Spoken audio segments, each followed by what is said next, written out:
the Enterprise Digital Podcast with Ian and Barclay Ray, navigating the ever-expanding service management maze.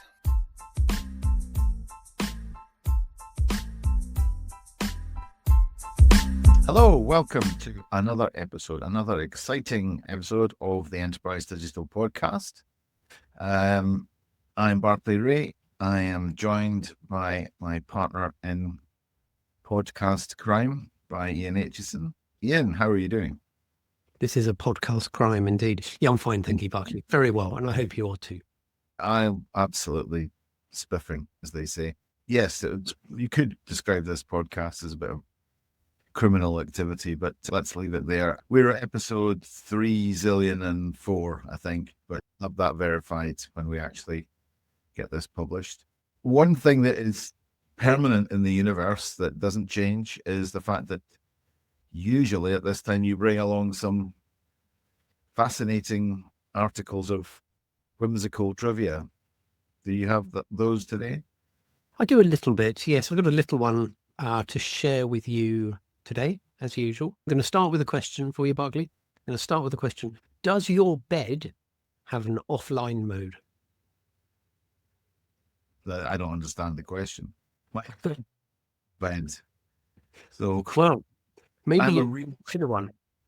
If you did consider a digital bed, an internet connected bed, you want to make sure that it's got an offline mode. Why, I hear you ask? Why on earth? Well, this last week there has been the major AWS outage. Lots of apps and applications around the world were temporarily out of action for, I think it's about 4 hours this week. So lots of noise around that.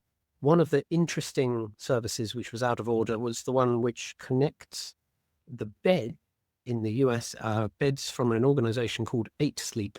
8Sleep sell internet connected mattress beds for about $2,000.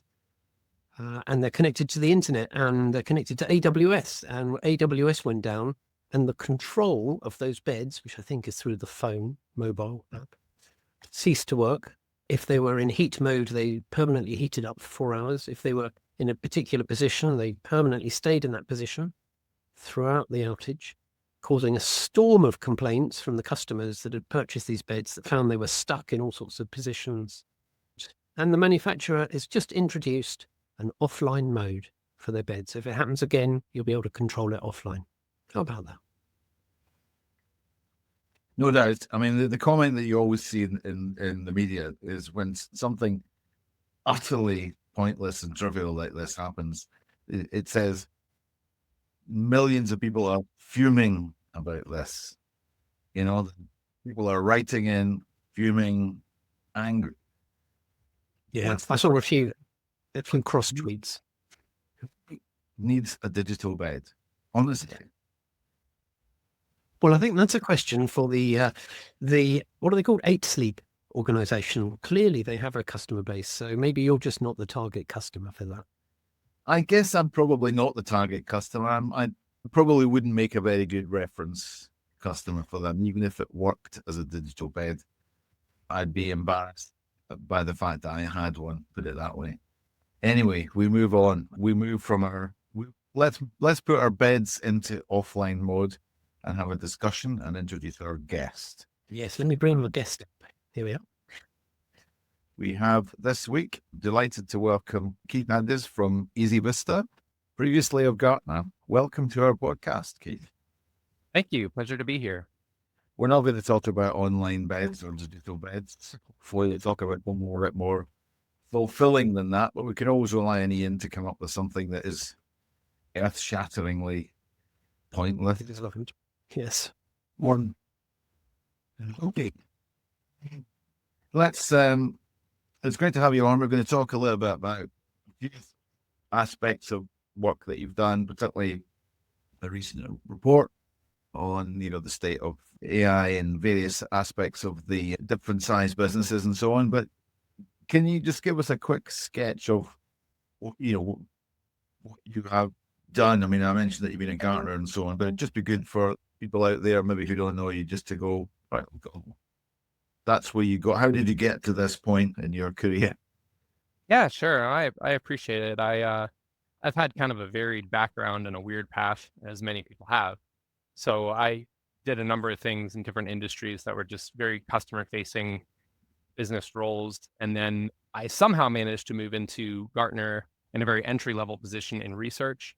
And I was really excited about that because I like researching business and technology. So the idea of doing that as a job, just learning, right? Learning as a portion of the job is a significant portion where it's like you need to read these things, you need to understand this market, these topics, and owning that content was a big part of the job at Gartner. And so that's where I kind of fell into that from an entry level perspective. And I grew from within Gartner until I ultimately became an industry analyst on the IT service management team. So within that team, I did a number of things, but one of the main ones that would stand out is I was a co-author of the Gartner Magic Quadrant for ITSM for a couple of years. Then we definitely did speak back in the day. Then I think, Keith, we were just talking before recording on that. Yep.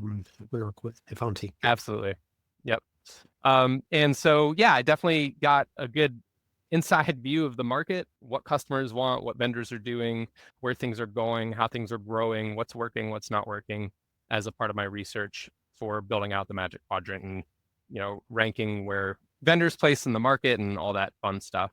So I did that, and I was at Gartner for quite some time, but ultimately moved from there into, as I would consider, the real world outside of Gartner. Once you move out of research and roll up your sleeves and actually do something instead of just talk about it. Not to put too much jest against people who are doing research and working as an industry analyst or things like that for a living, of course. I obviously deeply enjoyed it, and it is super high value. But there was that aspect of it always where, we're advising people on how to do something. So to me, it felt like it'd be really nice to actually get out there and, see the results, do the work, see the results as well. So that's ultimately why I left Gartner at some point and joined EasyVista. And EasyVista, of course, is a ITSM provider, global provider, headquartered out of Paris, but does heavy business in both Europe and North America, and a couple other places around the world, but definitely centered in Europe and North America. And one of the things that we did recently, I think we're going to talk about more today, is we did a global survey on small business IT, basically just get a pulse of what people are doing, how it's working, what they're thinking about, what the priorities are, what they'd like to accomplish in the near future. And we got some pretty cool results out of that report. So that was one of the things that we got to play with recently, but I love product marketing, which is what I do today. I still get to research and learn as a core component of my job, make sure I understand what's going on out there, what people want, what they need, what's working, what's not. So that's pretty much what I do. There'll be people out there going, it was you that did the Magic Quadrant. Well, I mean, we know that it was some other guy called, is it Motchit or Metchit or Chris Matchett, Rich Tony. Yep. Those were two of the other key co-authors that I worked with for a very long time. Yep. Yeah. Yep. I mean, I used to do a podcast about 100 years ago with Chris Matchett. Oh, really? He's never really recovered, I don't think. He's lied, to be honest. Great to hear your intro, Keith. Thank you very much. We're going to get into discussing a bit about that report, certainly, and also be good to get your perspective on where we are in the market. As somebody who's done loads of kind of procurement and stared at that page a few times and discussed it with various organizations, it'd be interesting. But let's do that. Before we do that, let's have a glass of lime cordial and our current one. Okay, Keith, let's cut to the quick in terms of the report that's out there, and I'm sure we'll provide a link to it and so on. And it's available, EasyVista. What's the main thrust behind this report? What are the kind of key objectives and I suppose the headline that you've got from it? I mean, it's looking at AI for IT and small to medium sized businesses. That's clear, but I mean, what is it telling us basically? Yeah, well, so one of the things was EasyVista has done a lot of large enterprise and a bit of small business and mid-sized work in the past. And they had an acquisition last year of a company out of Germany called OTRS. And OTRS also is an ITSM product and more focused on small business, mid-size. So we had the opportunity, leveraging past OTRS knowledge of doing really great surveys, of using that kind of resource and project to help EasyVista also acclimate a little bit more to, how small business and mid-size are thinking and working through IT problems, so we can kind of get a sense of, where that stands as compared to what we're used to seeing on the large enterprise scale. So fortunately, we had a couple people at OTRS who are really good at doing the research process and building surveys and working with a third-party organization to get that set up. And so we were able to leverage that to get this done. Oh, there's a couple key things, obviously, that we're trying to accomplish in the actual survey, other than just learning about small business. One of them is the intersect between device management, asset management, and I know asset management is a big umbrella, so there's a lot of different pieces of that, but we're looking really at device management, remote control, remote support side of it because of our tools, EV Reach, and where that intersects with IT service management with the so we have an integration opportunity there. So we wanted to see, again, how people are using those things and how they feel about it and what their future plans are for it. So we looked at IT service management and IT asset management in particular survey, and how people are using the tools, where they integrate, what priorities they have, where they currently are today, where they want to go, those kind of elements. And somehow AI just keeps coming up. I don't know why. No, I do know why, but that obviously, we didn't focus on AI in the survey, but we had a couple of things in there, but somehow a lot of the insights that came from it turned out to be AI related, just because that seems to be where the trends are currently. So great. And just before we dive into some of the significant findings in that report, something I find interesting is SMB. So what's your kind of definition of SMB? How would somebody know whether they work in SMB or small enterprise or medium enterprise? How do you differentiate? Yeah, that's a good question, because that definition is going to change all the time, depending on who you ask. For this particular report, we surveyed 1,000 leaders in IT across, well, they were global. Most of it was in Europe. Most of it was in North America. Of course, that doesn't matter for SMB, but the main differentiator for us is we just focused on about 50 to 1,000 employees. So we captured that 1,000. Yeah. So these are organizations that are resource stretched, time stretched, and they're trying to do 100 things as fast as they can with a relatively small number of people pushing really fast. They're not the big mega enterprises that have huge resources and massive budgets. They're very, for example, they don't have spare people on hand to do extra work at the end of the day because everybody's busy doing what they're 5 jobs each. And certainly I remember you see quite a different perspective from SMB compared to enterprise in terms of the vendor relationship and the tool relationship and expectations. Yep. Yeah. High expectations per role, right? We're not going to go out and hire this specialist and that specialist. And, you end up getting a multiple hat scenario is very common, especially as you're, going through different growth stages. So it's always constrained. That's definitely a theme. And I think SMB often they don't want to, for example, take on a new tool that's going to take 40 or 80 days of professional services to configure it for their business. They want something they can use on day 1 or day 2 as fast as possible with a minimum ramp up time to value. Am I right there, do you think? Oh yeah, absolutely. Time to value is big. And that's one of the bigger considerations we see for an ITSM tool purchase from small business through to large enterprises. Large enterprise, you have a really long sales cycle, large implementations that are expensive and take quite some time.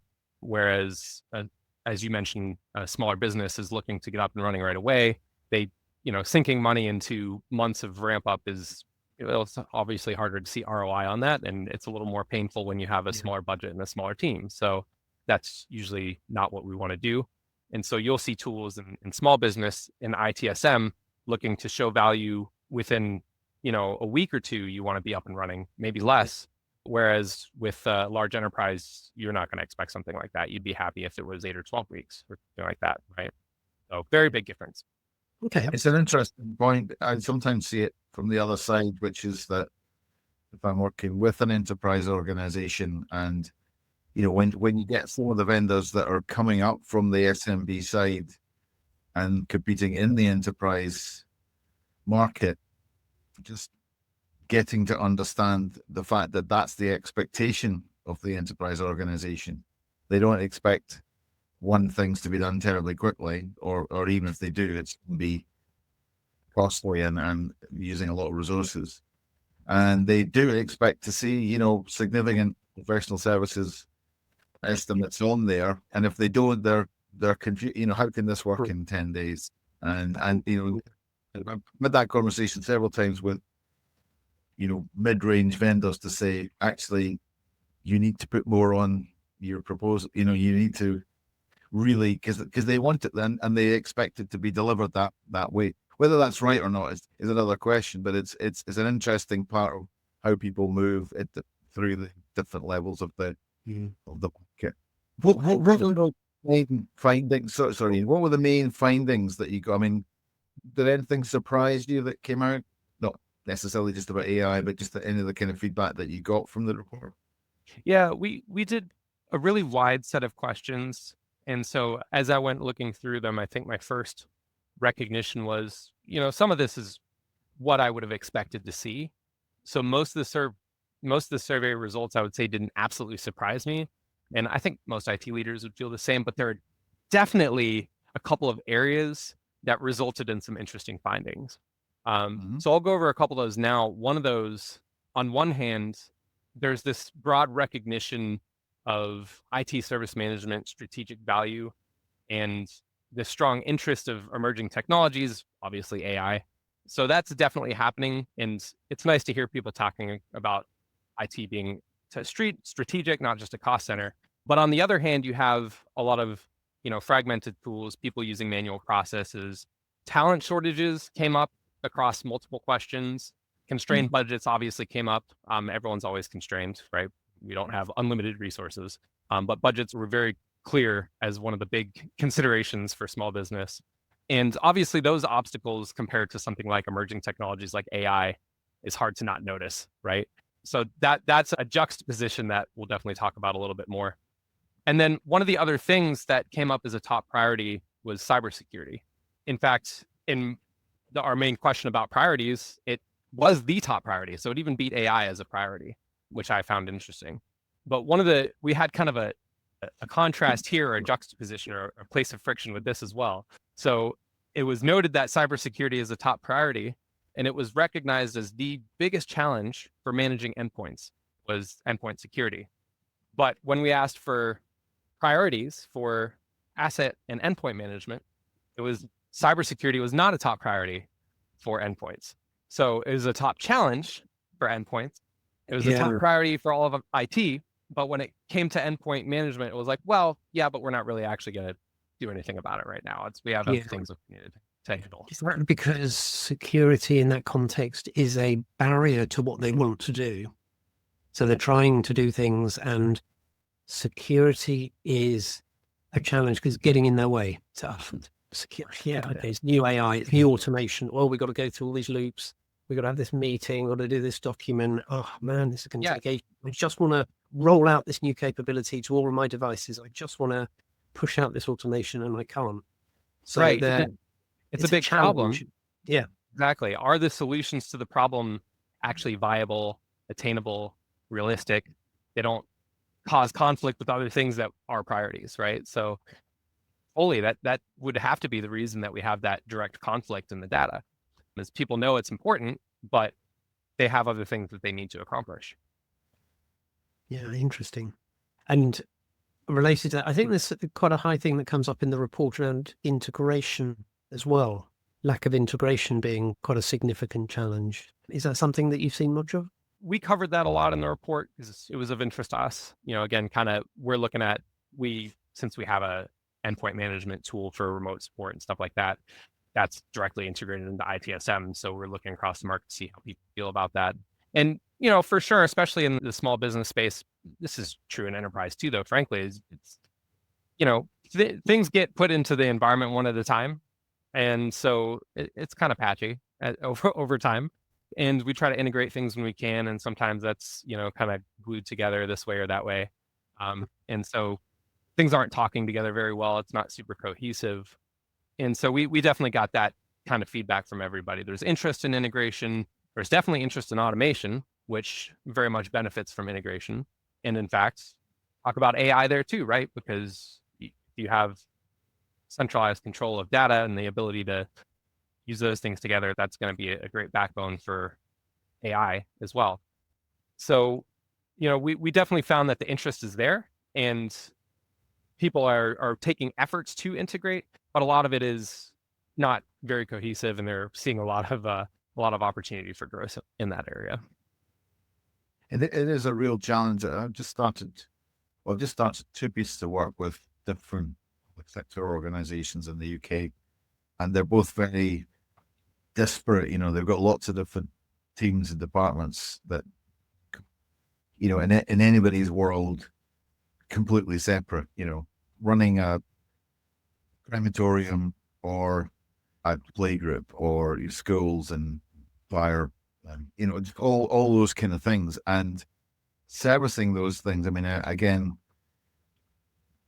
thinking about how do they move from what has been quite a siloed way of working and thinking and lots of different systems. What we're all talking about these days, focusing on the user or the citizen in this case, or whatever it is. It's easy to say, all right, well, we need to do it and have one rec for that, and then it's all goes into different areas. But it's a massive, it's the transformation there that's obviously the huge challenge in terms of not just systems, but also organizations and people. If you're in that kind of situation where you're thinking, well, we must do more together, and whether that's just talking about ITSM or beyond, are there any particular pointers coming out of this report that you would say to help people how to move forward in those situations? Yeah, there's a couple ways to do it, but this I think will parlay nicely into the AI conversation, because we tend to pull ourselves out and think in this kind of big picture at the components and elements, like, okay, AI is big in the market right now. We should probably do AI. We have a bunch of tools. We should integrate them together, have data passing between them. That will lead to more opportunities to automate. Big picture, those things make a lot of sense. But when you sit down and get actually into the work and start, pulling the threads back and looking at what's going on, the needs are a little bit more specific than that, right? We have to look at what do we have that can actually be automated. And a lot of the times, and we saw this in the survey, which I think was really interesting, that the desire for AI and automation was very high across the types of things people wanted to prioritize on in the future.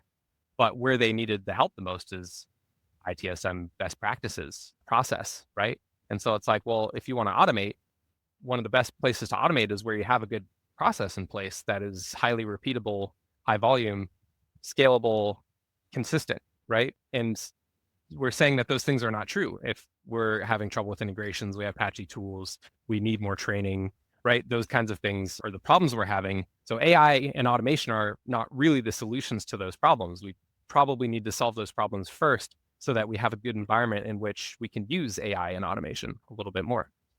All right. So you're saying there's demand, you're seeing in the report, demand for AI, everybody's excited about it, but the challenges or the barriers are around maturity of process and activity and doing the job properly.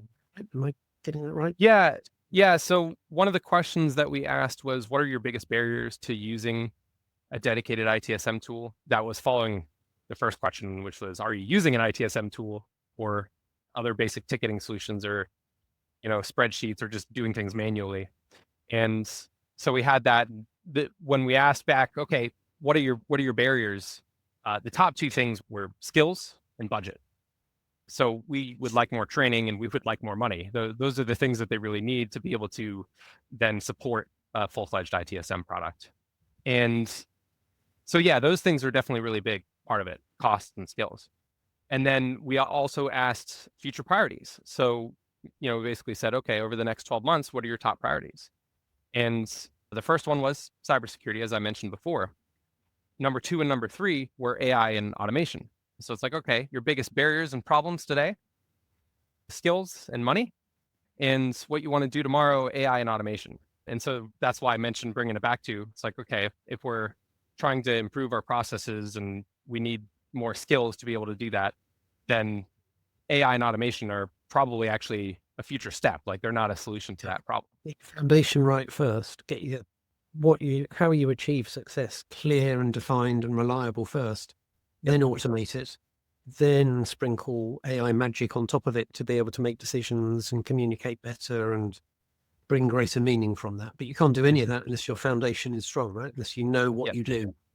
Yep. And that reflects in what you're seeing in the options available in the market, right? So you can look at, the biggest player in the ITSM market and how they've set up their product offerings. And AI is bundled into the biggest, baddest, most expensive offering, which is, again, costing more money and taking more skill and more time to implement, right? And that's where they're placing those features, because you have to get your foundations first. You have to have good data in place. You have to have teams that know what problems need to be solved so that they can then apply the automation to that problem. It doesn't come in already automated. You have to figure out what you're going to automate, right?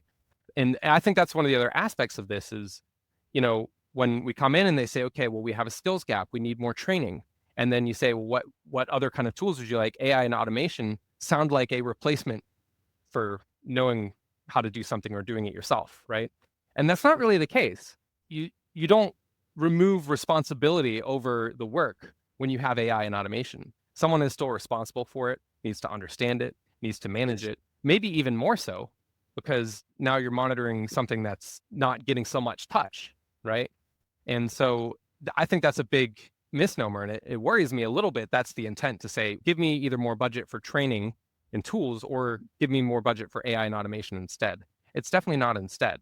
And so, it's a lot better to look at it as AI and automation are a good goal, but you have to build up to that. Yeah. And, one way I've always looked at this in the past is, you might start with email and spreadsheet before you have a tool at all. So it's like, you start doing work, you figure out you need to start tracking something. So you have email and spreadsheet, then you get a more specialized tool. Then you get to the stage where you're consistent enough that you can automate, right? So automation is way towards the end of that phase in the process. Yes.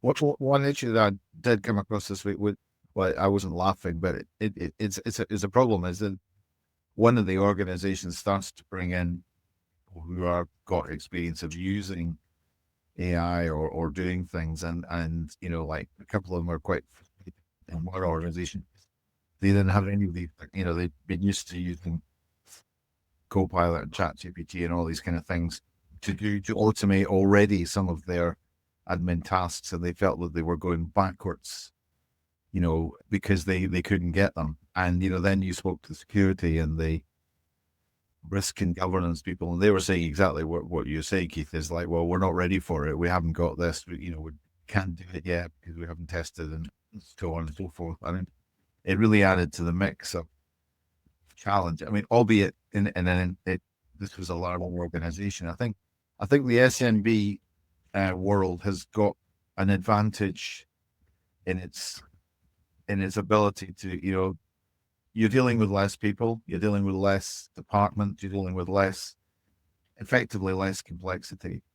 Doesn't mean to say they're not complex environments, but there's just less of it, and probably more people who own more bits of it, so they could probably get things done more quickly or more effectively than you would in large will have more resources and more cash and more people. Yeah, so you can read faster. Yeah, but let me introduce this risk, and this relates to the point about automation coming on top of that multi-layer cake we were just describing, like delicious cake. You've got to build the lower levels first before you put the icing of automation on top, and then the AI sprinkles on top of that, which is the ability to build automation. The tools that build automation are becoming easier and easier to use. The level of skill you need is reducing over time, so you don't need to be as technically skilled.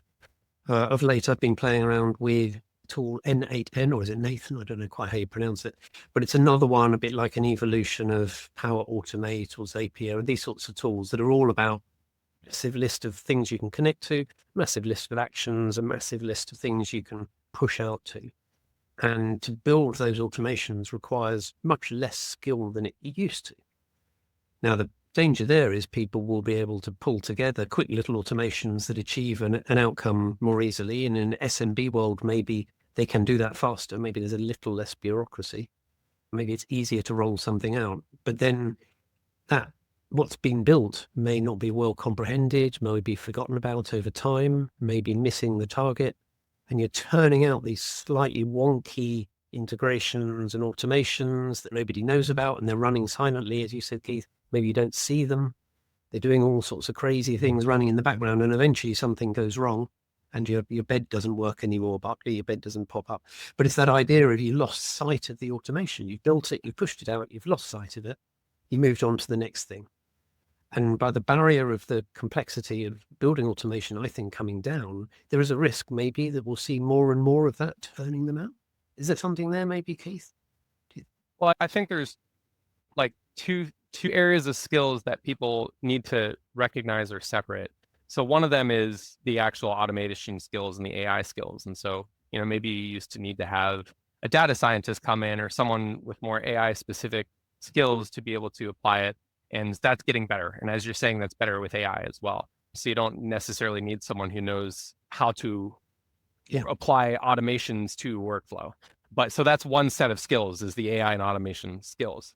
Then there's the actual practice skills of what you're applying it to, right? So if you're trying to automate a donut factory, you ought to know how to make donuts first, right? So that's very separate than knowing how to use an automation tool or knowing how AI and machine learning works, right? So, but if you want to automate a workflow, you still have to have knowledge and understanding of that workflow. And that's what the exact challenge we're experiencing here, where the mindset is a little bit conflicting, is people are saying, we need help in training with ITSM practices, give us AI and automation, right? Yeah. So that's where the problem is. Those are two different sets of skills that we need to think about.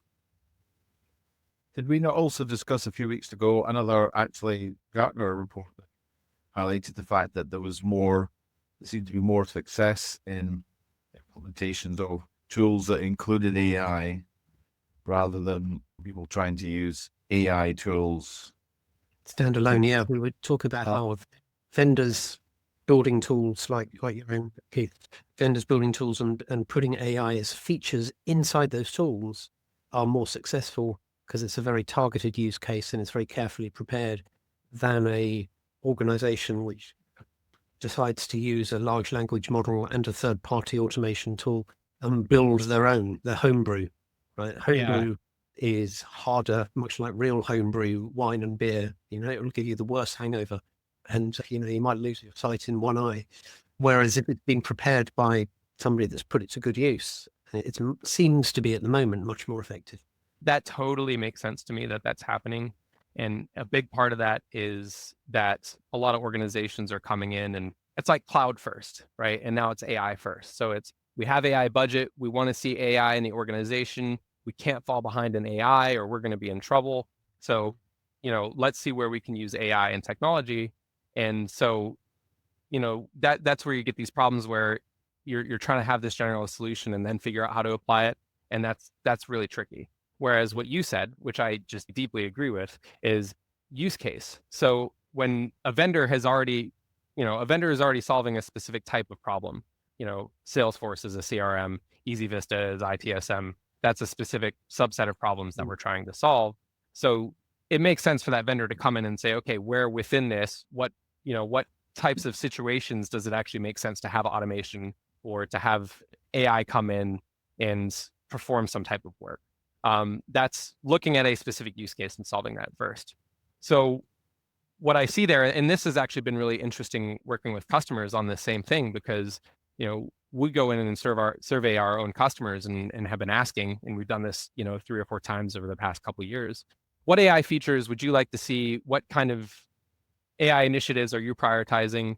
And we will get some answers. There will be some specific things that come up here and there with, when certain customer is working with a certain problem. But by and large, the response tends to be, I don't know, what are you all doing? They want the vendors to come tell them, what is the best way to apply AI to an ITSM use case? And I think that's reasonable. We're the ones with the tools who would need to apply it if we're going to actually build AI into our feature set.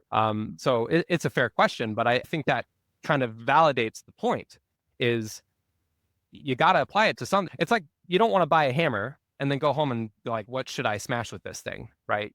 The reason you buy a hammer is because you're hopefully building something, maybe breaking something, I don't know, but you probably had a reason. And so the same applies to AI.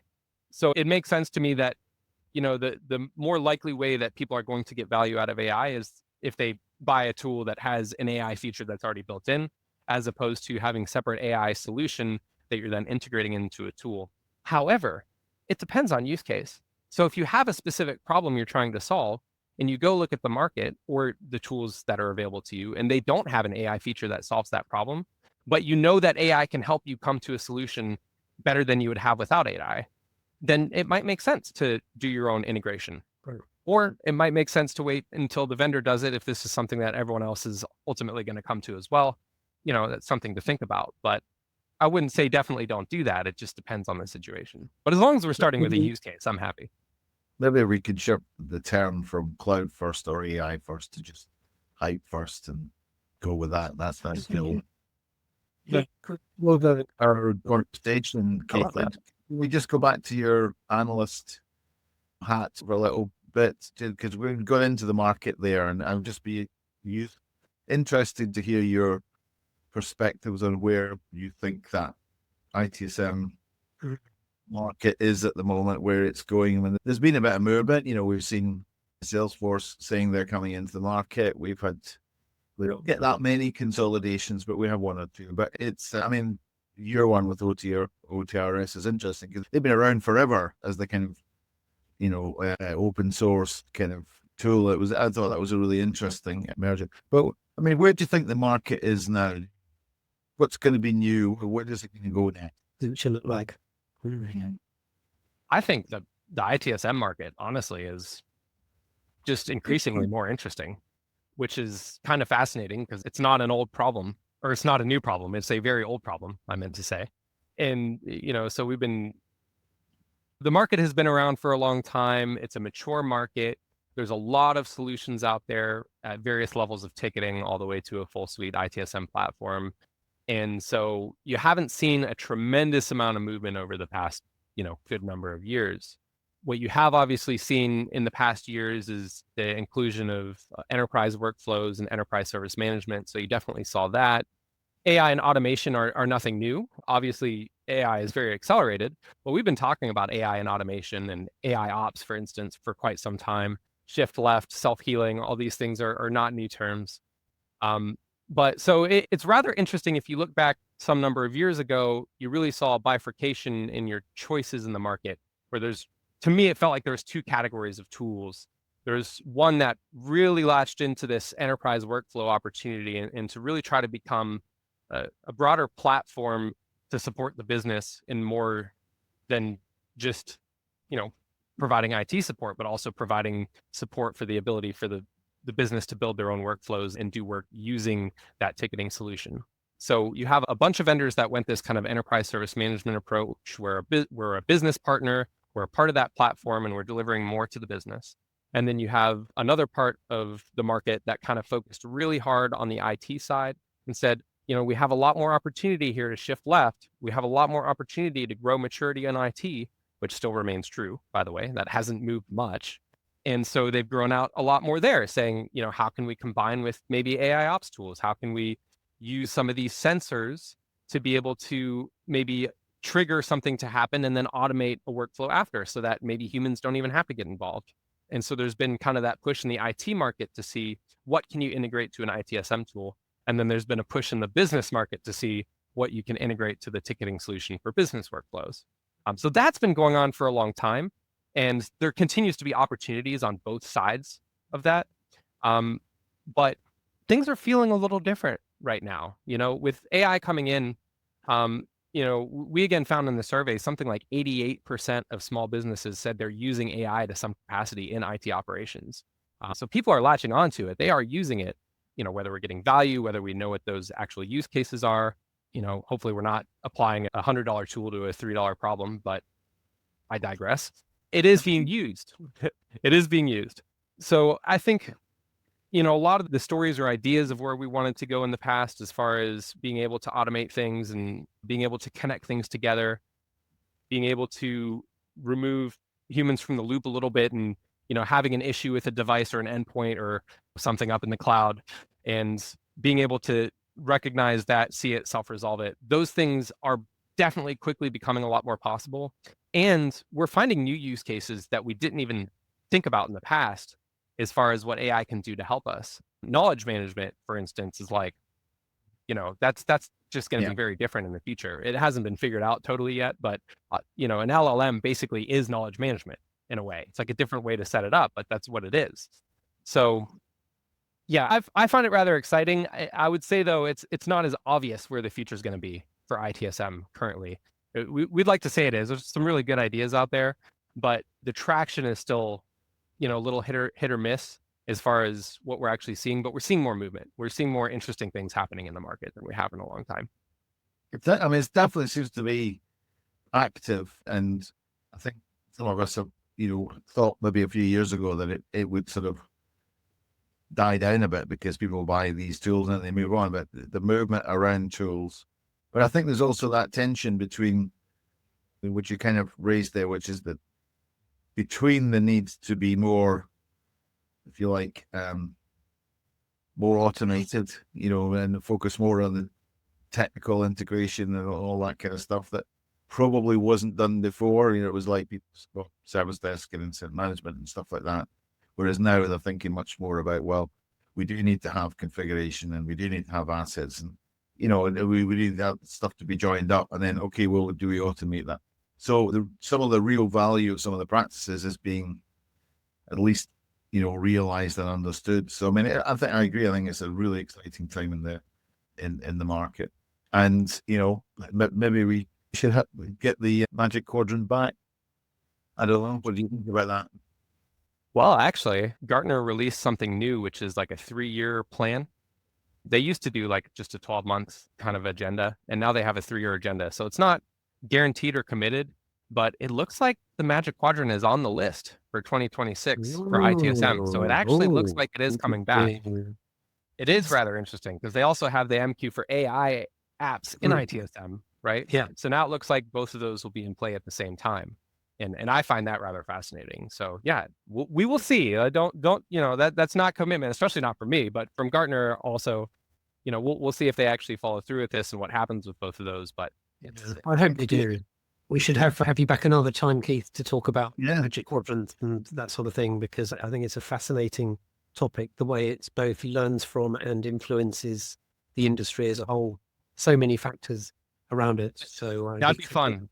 I'd love to have a conversation about that. And I have a ton of stuff on LinkedIn about it. So you check out what I have to say there, and we can loop back and do a deep dive on it.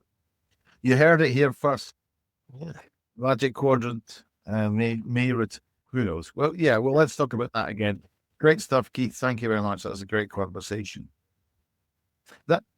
We've rounded that off with a small bowl of cereal just to recover from the conversation. A great conversation. Thank you very much for joining us, Keith. How do people get hold of you? What's the best way to make contact if you'd like to follow up on some of the things we talked about?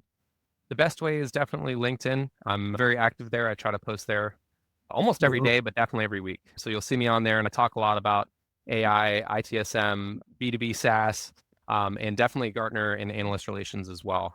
So the Magic Quadrant is a hot topic. People find it interesting having that viewpoint on the Magic Quadrant from both sides, right? So I've been an author, and I've, been a placing vendor on a Magic Quadrant. So you can find me at Keith Andes on LinkedIn. And can I say you are prolific on LinkedIn, and your work there is very good, actually. And I'd recommend people follow you on LinkedIn, because there's some really interesting stuff you post there. Good job. I appreciate that. Thank you. Great stuff. Just to round off, Keith, Ian now gets to ask you a tricky question. I do, and I've got one prepared. I've got one, okay? And I haven't warned you on this, Keith. So you work for a company headquartered in Paris, in France. So I'm going to ask you, what is your favorite French food or drink? Oh boy. And you're not allowed to say French fries. That's not allowed. No. French fries. No, it's my answer isn't quite specific enough, but in the French food, it's all in the saute. So my personal favorite dish of all time probably is a really great steak, and any kind of French inspired or French direct steak sauce on a steak is just unbeatable to me. Really great method. Béarnaise sauce would be your favorite sauce on the steak. The one that I recall that I had at a restaurant that I used to frequent was some kind of red wine reduction. It was like a red wine burgundy sauce, and it was very deep, very thick. I don't know what was in it other than wine, but it was glorious. It was very good. Probably not work more than wine, because I mean that's the thing about more cooking is that they use good ingredients, but just not too many of them. So That's probably true. the right wine, due as they think. Okay, we always throw these things in. We used to keep it. We used to have a bar on this podcast. Everybody had a drink. Collected it with these things. Brilliant. Thank you very much for your contribution, your time. Nice to meet you and speak to you, Keith. And yeah, we'll get you back on again in after a little while and see what's happened with all that stuff. So thank you for that. Ian, thank you again. I am now going to recline on my digital Offline. Yeah, on your bed. Very good. in an offline status, because who knows what could happen, and what other parts of my house furniture could also be connected to the internet. But for now, thanks very much for joining us on the Enterprise Digital Podcast.